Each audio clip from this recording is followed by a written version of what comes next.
Shalom saudaraku, berjumpa lagi bersama dengan saya Pendeta Jakob Setio dalam program Sapa Jemaat di Rumah.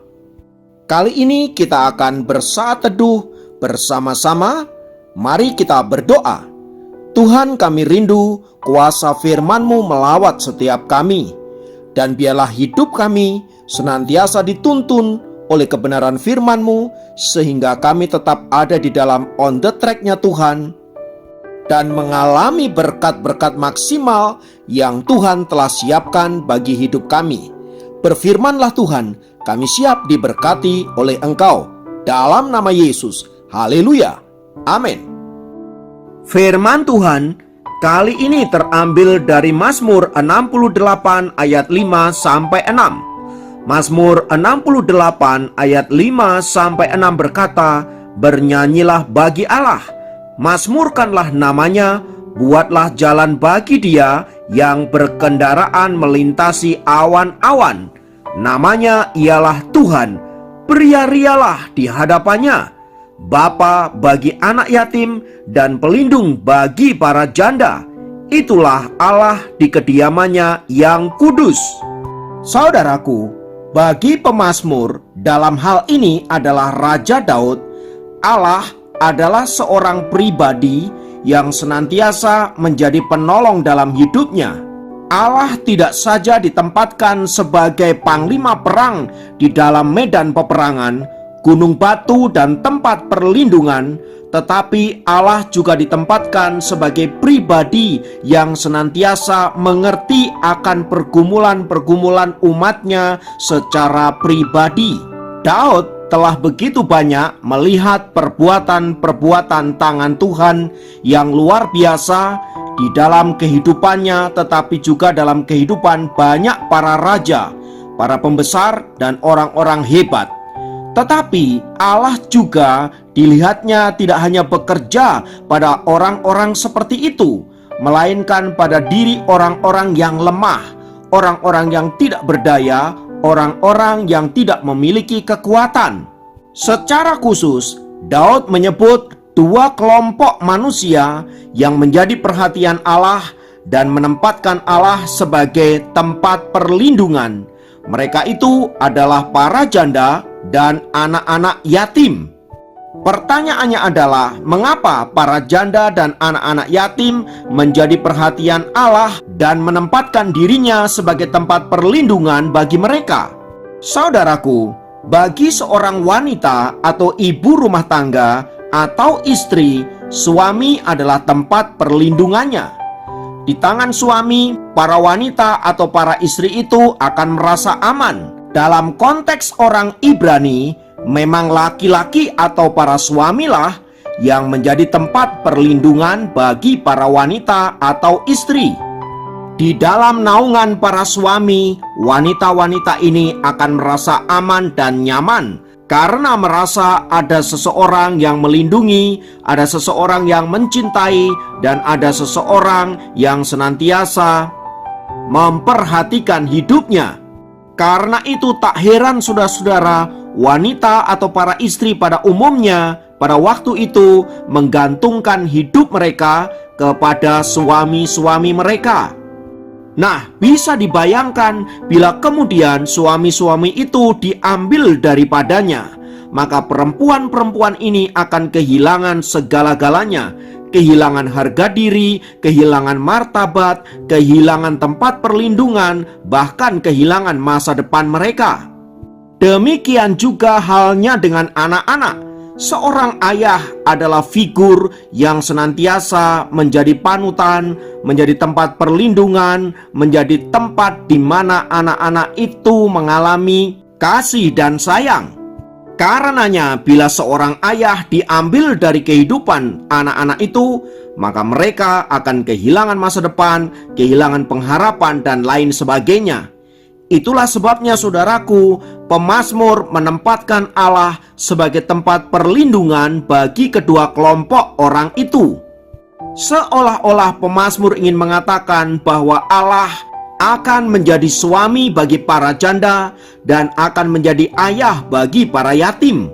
Supaya dengan demikian baik mereka para janda atau mereka para yatim, senantiasa memiliki pengharapan akan masa depan, memiliki tempat perlindungan yang aman dan damai sejahtera karena ada pribadi yang senantiasa menyertai mereka.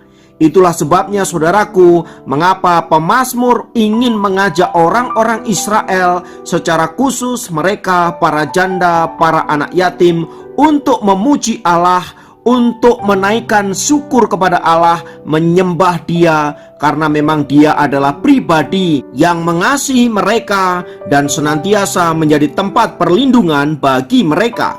Sepertinya pemazmur ingin mengatakan bahwa bila tidak ada seseorang yang bisa melindungimu, bila tidak ada seseorang yang bisa menyertaimu, maka akulah Allah yang akan melindungimu, akan menyertaimu, dan akan menjadi penolong dalam segala jalan-jalanmu. Oleh karena itu, para janda, para anak yatim, jangan takut, jangan gentar, dan jangan putus asa, sebab aku Tuhan yang akan menjadi pelindungmu. Semua ini ingin menggambarkan betapa Allah yang disembah oleh Raja Daud, oleh pemazmur, adalah Allah yang peduli kepada mereka, orang-orang yang lemah, orang-orang yang papa, orang-orang yang putus asa, orang-orang yang tidak berdaya. Sebenarnya bukan hanya kepada kelompok orang-orang seperti para yatim dan para janda Tuhan menjadi pelindung mereka, melainkan juga kepada mereka yang tidak memiliki tempat tinggal atau sebatang kara, orang-orang yang ada dalam tahanan, orang-orang yang hidup di dalam penderitaan. Allah menempatkan diri sebagai penolong mereka. Allah menempatkan diri sebagai pelindung mereka. Ayat yang ke-7 berkata, Allah memberi tempat tinggal kepada orang-orang sebatang kara. Ia mengeluarkan orang-orang tahanan sehingga mereka bahagia. Tetapi pemberontak-pemberontak tinggal di tanah yang gundul. Oleh sebab itu saudaraku yang dikasihi Tuhan, pemazmur ingin mengajak kita semua untuk memuji-muji Allah, untuk memuji-muji Dia yang adalah Raja, penguasa, dan pemilik segala sesuatu, karena perbuatan-perbuatannya yang dahsyat dan luar biasa di dalam kehidupan kita, terutama bagi mereka yang hidup dalam penderitaan, mereka yang hidup di dalam penindasan, mereka yang hidup di dalam kesengsaraan. Dialah tempat satu-satunya yang paling nyaman sebagai tempat perlindungan dan tempat pertolongan. Karena itu saudaraku, mari kita tidak ragu, mari kita tidak takut lagi, mari kita tidak putus asa lagi, karena kita sedang berjalan bersama dengan Allah pemilik hidup kita. Firman Tuhan katakan, jangan takut, kuatkan dan teguhkanlah hatimu, sebab bersama dengan Tuhan, engkau akan melihat perbuatan-perbuatan tangannya yang ajaib yang ada di depan matamu. Kiranya firman Tuhan ini meneguhkan kita, menguatkan kita, dan senantiasa menumbuhkan iman kita semakin kuat kepada Allah yang Maha Tinggi. Di dalam nama Tuhan Yesus, mari kita berdoa.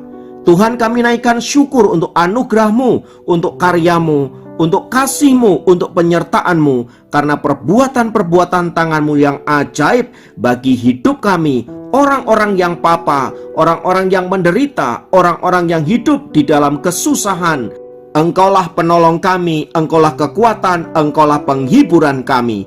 Terima kasih Tuhan untuk kasih-Mu, terima kasih Tuhan untuk karya-Mu. Hamba berdoa untuk setiap kami yang mendengarkan acara ini, kiranya Tuhan melawat mereka di tempat mereka masing-masing. Kalau hari ini engkau sedang ada dalam pergumulan, engkau merasa sendirian, engkau dalam keadaan sakit dan tidak berdaya, engkau yang sedang bergumul dengan masalah keluarga, masalah finansial, firman Tuhan katakan, jangan takut, sebab akulah tempat perlindungan, kota batu yang teguh dan kubu pertahanan, Allah Israel, di dalam nama Tuhan Yesus. Terima kasih Bapa, terpujilah namamu kekal selamanya. Dalam nama Yesus kami berdoa, haleluya, amin. Demikian program Sapa Jemaat kali ini. Sampai jumpa dalam program Sapa Jemaat yang lain. Tuhan Yesus memberkati.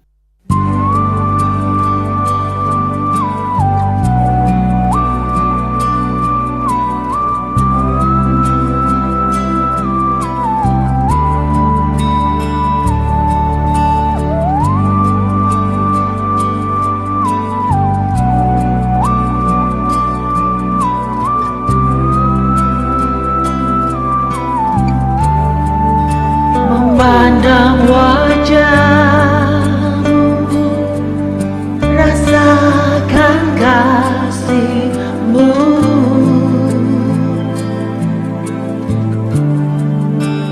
Tinggal dekatmu tiap saat bicara hidupku.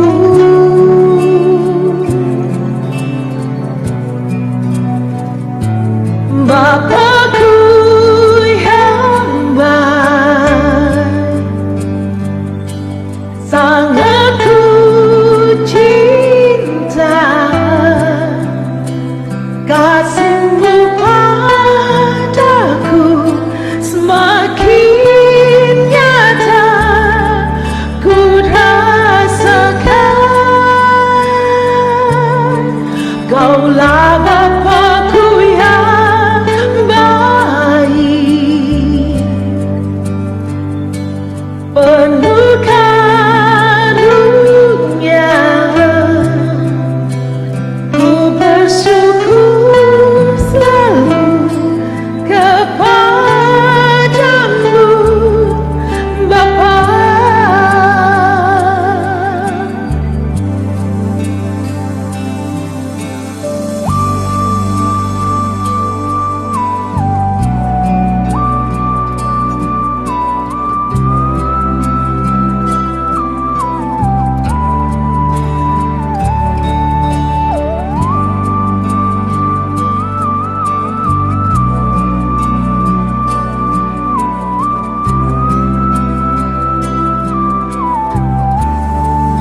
Memandang wajahmu, rasakan kasih-Mu.